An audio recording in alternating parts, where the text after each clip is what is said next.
recently did the Little Library 5-day challenge by Ali Manning of Vintage Page Designs, and we made these gorgeous three little books, and I decided to make a slipcover for them because that's what I do. I make boxes.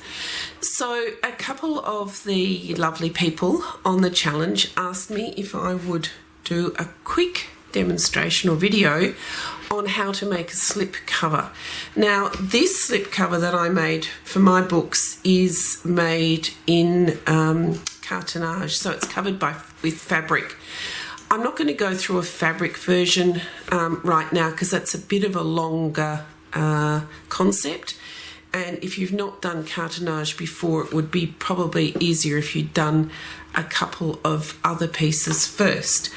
However, I'm going to show you how to make a slipcover using paper, scrapbooking paper, to cover it, which will be just as successful.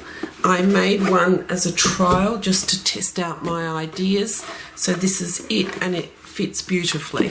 And you know, you probably didn't actually make books with fabric covers anyway. You probably did it with some of Lush's canvases or craft text, so a paper covered slipcover will work just beautifully for your books.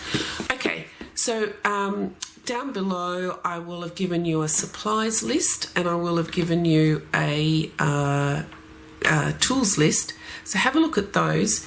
I've also got I actually made a worksheet because I love myself a worksheet. So this is going to help you actually work out the sizes to make a custom slipcover for your books.